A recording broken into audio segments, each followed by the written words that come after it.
നമസ്കാരം. ഏഷ്യാനെറ്റ് ടിവിയുടെ എപ്പിസോഡിലേക്ക് എല്ലാ പ്രേക്ഷകർക്കും സ്നേഹം നിറഞ്ഞ ഹൃദയം നിറഞ്ഞ സ്വാഗതം. ഇന്നത്തെ നമ്മുടെ വിഷയം ധനവർദ്ധനവിന് അലമാരയിൽ നമുക്ക് പണം എവിടെ വെക്കുന്നത്? അലമാരയിലോ സേഫിലോ ഒക്കെ ആയിരിക്കും വെക്കുന്നത് അല്ലേ? അപ്പോൾ ആ അലമാരയിൽ വെക്കേണ്ട കുറച്ച് മംഗളകരമായ വസ്തുക്കളെ കുറിച്ചായിരുന്നു നമ്മൾ പറയാൻ പോകുന്നത്. അപ്പോൾ ഈ വസ്തുക്കളൊക്കെ വെക്കുന്നതിന് മുമ്പായിട്ട് നമുക്ക് പുതിയ അലമാര അല്ലെ പഴയതായാലും ആയിക്കോട്ടെ, കുഴപ്പമില്ല. അതിലുള്ള വസ്തുക്കൾ പൂർണ്ണമായിട്ടും ചിലപ്പോൾ ഡ്രസ്സ് കാണും, ചിലപ്പോൾ പൈസ കാണും, നേരത്തെ ഏതെങ്കിലും ക്ഷേത്രങ്ങളിലെ പ്രസാദങ്ങളൊക്കെ കാണും.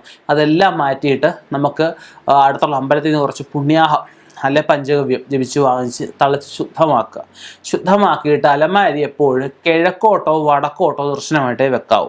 പടിഞ്ഞാട്ട് മധ്യമായിട്ട് തെക്കോട്ടോ അധമമായിട്ടും പറയുന്നുണ്ട്. അപ്പോൾ ആ ദിക്കിലേക്ക് അലമാരി ഒരു കാരണവശാലും വെക്കാൻ പാടില്ല.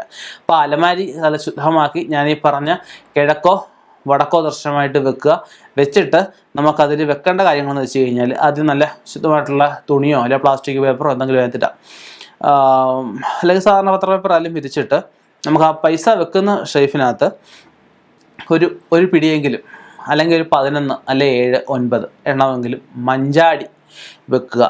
അതൊരു ചെറിയ പാത്രത്തിലോ അല്ലെങ്കിൽ ചെറിയൊരു പെട്ടിക്കകത്തോ വെച്ചാൽ മതി. ചെറിയ പെട്ടി മേടിക്കാൻ അറിയാമല്ലോ.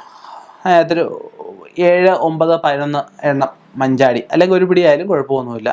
അതുപോലെ ലക്ഷ്മി ചക്രം, നല്ല ഒരു ഉപാസകനെ കൊണ്ട് ലക്ഷ്മി ചക്രം, ലക്ഷ്മി യന്ത്രം ചെയ്യിപ്പിച്ച് അത് ചെറിയ ഇതിൽ ഫ്രെയിം ചെയ്യാതെ അങ്ങനെ ആരും വിഷയമില്ല.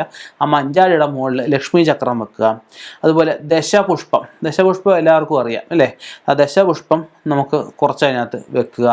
അതുപോലെ നെല്ല് പറ്റുമെങ്കിൽ ഒരു അരപ്പിടി അല്ലെങ്കിൽ ഒരു പിടി നെല്ല് ഇതിൻ്റെ മുകളിൽ, ദശപുഷ്പത്തിൻ്റെ മുകളിൽ നെല്ല് വെക്കുക. എന്നിട്ട് നമുക്ക് 1-ാം ദിവസം ചില ക്ഷേത്രങ്ങളിലൊക്കെ നാണയം കൈനീട്ടം കൊടുക്കാറുണ്ട്.